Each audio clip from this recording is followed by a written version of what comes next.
Yeah, just send me an email. Give me a call back next week. Oh, how much does this actually cost? If you're hearing these on your cold calls and you freeze up and have no idea what to do, this video is going to fix that. I'm going to show you the one simple 3-step framework that I use to handle every single objection you're going to get on a cold call so you can go and book an extra 3, 4, 5 appointments every single day from your calls. I want to break down what an objection is, how to pre-handle them, and then the 3-step framework for actually going and handling the objection. So starting off, what is an objection now, especially on a cold call, right? So it's not like a sales call where we go through an entire process and they genuinely have a logistical objection that they don't have the money or that they need to go and talk with their wife. On a cold call, the thing is it's only going to be anywhere from like we can say like 3 to maybe like 8-ish minutes or so, right? So it's not going to be like we have a ton of rapport built with them and there's a ton of logistical objections. The thing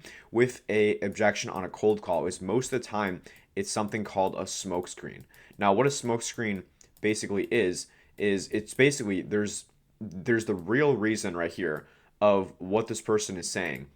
And we go change colors and then there's smoke in front of it. They're trying to like cover basically the real objection and they go and give you this objection, but it's not really the real objection. The real one is what's behind it, which is what we need to go and get to.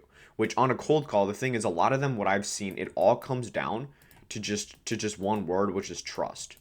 So the reason you're getting objections on your cold calls is because some part of them doesn't trust some part of you, whatever it is that you're saying. It's either usually what it has to do is something with your tonality, which is one thing. This is probably the biggest thing. So tonality, one is tonality. Two is obviously like what you're actually saying, right? So your script, if you sound, the biggest thing with this though is if you sound like everyone else. So you sound, let's just say, generic. Because what they're going to go and do is they're going to go, if you sound like everyone else, they're going to go and put you in the same bucket as everyone else. And these are basically going to be the two things. So it's not so much of, okay, they genuinely need to see an email. They genuinely want you to go and give them a call back. It's something that they just don't trust you, stemming from your tonality or your scripting. So many beginners or so many guys starting out are always you're going to deflect the responsibility or the reason this is happening. You're always pointing it towards external circumstances. And some agency owners that I help out, I notice the ones who move the quickest, who make the most progress, are the ones who internalize everything and take responsibility for everything. So the reason that you're getting objections is because of you. You are the reason that you're in the position where you are. The reason you're getting objections is because it's something that you're doing. It's not because the prospects are broke or the prospects it's too much of a saturated niche. It's because it's something you're doing, something wrong with you, your calling process, right? So you need to, number one, internalize it.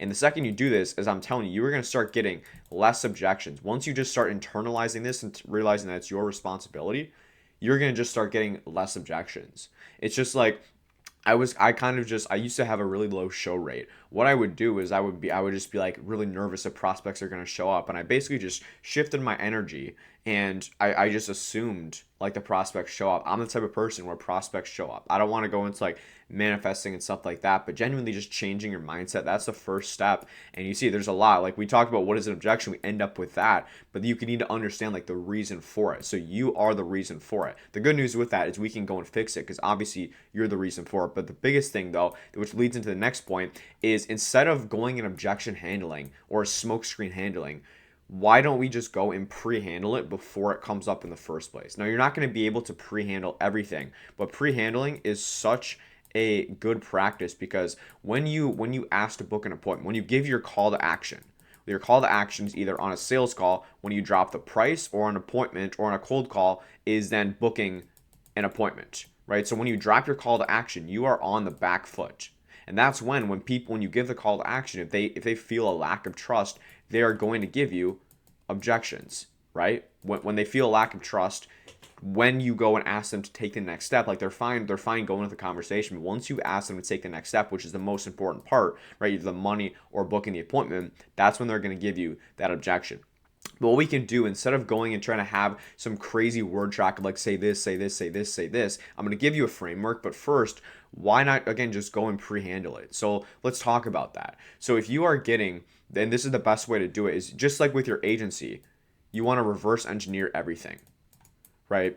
So what I did when I was at $0 a month, I reverse engineered exactly how I was going to go and hit 10K a month. And I basically broke it down into step by step. And this is what I help other agency owners out with as well. But you basically break it down step by step on exactly what you need to do in order to hit this goal. And you break it down into the inputs. Now it's a similar concept here. We're basically breaking it down to make it a lot more manageable, a lot more digestible. So instead of thinking, okay, how can I be a wizard at pre-handling this objection? Why don't we think about what can I say, what can I do to just prevent this from ever coming up in the first place? So let's go through some examples. So let's say one common objection you get on your calls is going to be, hey, can you send me an email? Now we got to think, what is the reason they want to see an email? Well, it's probably because they just like want to get you off the phone. That's one thing. But what you can do is you're seeing this, we can literally go and pre-handle it. Now, a way you could do this as an example. So we have our script, right? So we have our cold call script. We have like our opener, the body, the close, the call to action. I'm not going to go into it too much now. What we can go and do is if we're noticing this is the most common objection, what we can go and do is insert this right before the call to action. We can insert something mentioning an email, and we can add, like I would say for an email, add like humor. And I'm just doing this off the top of my head, by the way, but you can see how I think. But basically what we would go and do is, yeah, so I basically help a couple med spas just get an extra like 5-10 new patients every month. Nothing crazy, just using custom branded video ads. The biggest part is that you only actually pay once you actually go and get results, right? Now, I'm not asking you to hand over your credit card. I also, my hands are tired. I don't want to send you a massive email right now. I'm just curious if that's something you would potentially be open to, right? The email is a bit tougher because it's not really a real objection, but you see what I mean? You can pre-handle it. You can mention it in there to pre-handle it, right? So what, like another one as an example, I'm just trying to think of these off the top of my head, is like if they go and ask what does it cost? And again, like the thing is, these are not objections. These are smoke screens. They're just curious. Like it's just genuinely a question. But what you can go and do is if you're finding yourself struggling to handle these objections when they come up, what we can go and do is insert it somewhere in our script to go and pre-handle it. So once you go and book and talk about booking them in, yeah. So the next step would be jump on a quick call. Is that something you would be open to at least hearing about potentially? They'd be like, yeah, I know I'd be open to it. Okay. You want to interject then right there. Don't let them talk. The reason you get a lot of objections is because you're giving them room to think about it and to come up with random objections. So once they say, yeah, I'd be potentially open to it. Okay, awesome. So the next step would be to jump on a quick call where we're pretty much going to walk through all this. Obviously go through like the numbers, the fun stuff, because all of it is custom to what you're looking for. There's not one size fits all. So is that something you'd be open to? Yeah, I'd be open to setting that up. Okay, awesome. What works for you at 3 p.m. or 5 p.m.? But you see, I subtly in there, I mentioned the price on how it's custom. That way, they're going to be like, okay, it's a custom price. They have different packages, and they're not going to mention it. Now, not every single person is not going to mention it. You can't 100% pre-handle, but I'm telling you, by literally just bringing it up and subtly mentioning it, they are going to just not bring it up at all, right? And you can do this with any of the common objections you get, right? If they say they need to send an email, be like, okay, cool. So what I'll do is I'll actually email some stuff over as well before our call, so you can get prepared and have some more info.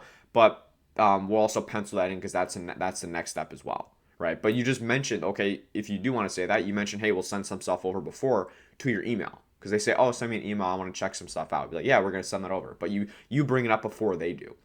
It's just like for retaining clients, when there's problems like maybe the lead volume is slowing down, you need to go and bring it to them before they bring it to you. And if you do that, they realize that, okay, you're proactive, you're on the ball, and people want to work with someone who's on the ball, who's ahead of the game. And that's exactly what they want. They want that trust. By the way, if you guys want this Miro board, just shoot me a DM on Instagram. Happy to connect, send it over to you guys. Or if you have questions on this. But basically, now I want to go into the 3-step framework for when you actually do get objections of how to go and handle them every single time. Again, so the first thing is it's not really an objection in the first place on a cold call, right? It's just a lack of trust typically. If you do these things properly, I'm telling you, you can fix 80% of your objections just by doing these things. But basically, you're going to see it's very similar to how you handle objection on a sales call. There's little nuances to it, though. First thing is we're going to always diffuse. Yeah, so can you send me it over an email? Yeah, it's not a problem. Yeah, it's not a problem. Yeah, can you give me a call next week? Yeah, not a problem. Then we want to clarify, right? We don't want to buy into their objection, because if you don't clarify, what you're doing is you're buying into their objection. And then so as an example, they say, yeah, can I send, can you send me over an email? Yeah, for sure. I can send you an email. What do you want to see? That's actually a decent objection handler, which I'm going to show you. But like you buy into it of like, this is a better example. Yeah, can you just give me a call back next week and I'll be more free then. Okay, got it. What time next week works best? You're buying into their objection. Or they say, oh, I need to think about it. Okay, what do you need to think about? Like you're kind of buying into the objection, right? There's not those are not amazing examples. The best one is, yeah, what time next week works for you, right? When they're telling you, oh, I need to think about it. Give me like a week. Okay, what time next week works? So you're buying into it. We need to clarify. So they say, hey, can you send me an email? Yeah, what do you want to see in the email? We want to clarify what they're looking for specifically, right? So the first objection, right? So like email, right? So maybe they say, yeah, can you send me an email? We say, yeah, not a problem. What do you want to see in the email? We're clarifying. They're going to go say, oh, I just want to see the numbers, the pricing, and all that. Okay, gotcha. Well, yeah, the numbers and pricing, it's very custom. And then you go and just logistically handle the real objection, the real question. It's usually just a question, not even an objection. And if they see that, okay, you clarify, or you reassure, you clarify, and then you just handle the real objection, they're going to be like, all right, this person's on the ball. I'm gonna book in with them. Right? People want someone they actually trust. So that's like how you'd handle an email. If they go and tell you, it sounds good, call me back. Right? It sounds good, call me back. Yeah, that's not a problem. Just so I have an idea where you're at. I mean, based on everything I went through so far, I mean, is this something that sounds like potentially interesting at all? You notice it's kind of like on a sales call. What we do is we get a tie down. This is a lighter tie down because we're just seeing if there's any interest. Yeah, for sure. Not a problem. Just so I know where you're at, though. I mean, that's everything I kind of outlined of targeting the custom ads to homeowners who are actually looking for a new roof and getting them pre-qualified. I mean, is that something you'd be potentially open to? Like, if it could work out for you? Yeah, I'd be open to it. And then you go, and so again, we clarify, and then they tell you, yeah, I'd be open to it, and you go and disregard it altogether. Okay, awesome. And then you move on to the next step. A lot of times you literally just clarify, and then even they realize how stupid the objection is because it's not even real. Again, going back to this, it's all a smokescreen. So if you can just show them, if you can pretty much call them out on it, you're not blatantly saying it, but you're showing them how stupid the objection is. You can basically just skate over it and just move on to the real thing, which then a lot of times you can just go continue with the conversation. But that's basically the framework for handling objections. Again, you need to understand a lot of them are smoke screens. It's stemming from something you're saying or that you're doing, or something you're potentially not saying, which then goes into pre-handling it. Is we can go and actually mention these things, bring them up before they do to go and pre-handle it. And then the 3-step framework for handling these smoke screens or objections is, hey, it's not a problem. Yeah, no worries. Right? Not buying into it. We're clarifying, yeah, what do you want to see in the email? Yeah, and how do you feel about the process? I mean, is this something does it sound at all somewhat interesting? Yeah, it sounds somewhat interesting, right? They're not gonna say no, it sounds terrible, right? They're saying they're giving you these smoke screens because it sounds interesting, but they've probably been sold to before and they've had bad experiences. And then you go and just logistically handle either the real question, maybe they just had a question about, oh, how does this thing work? Then you go and handle that, and then you just move on. This is the next thing. Then you just go move on with the conversation, and then you book them in. And that's basically what it is. Like, don't again, if you think, oh, I'm gonna get so many objections on my calls, you're gonna start getting objections. So the first thing is changing the mindset of like not expecting a bunch of objections, but you definitely want to have a framework for these. And you should have like the most common objections you have, and you should just write them out, where then you can just pull it up when people mention it. Because cold calling is literally, you just go off a script. It's a numbers game, right? There's a lot of tonality, other stuff, mindset involved, but then you should have the most common objections here, where they give you one, you just boom, you have it right away. See these in the mirror, do some role plays, and I'm telling you, you're gonna get really, really good at these. But the biggest thing is, like, if you have a really good cold call, you're not even gonna get objections most of the time, just like a sales call, right? But that's basically the video. Hope you guys got some value from this. Again, if you want this Miro board, want these resources, feel free to shoot me a message on Instagram. I'd be happy to send this over. Other than that, I will link another video out on the screen where I pretty much go drop a ton of crazy sauce for you guys. If you want to check it out, I will see you there. Other than that, I will see you next time. Peace.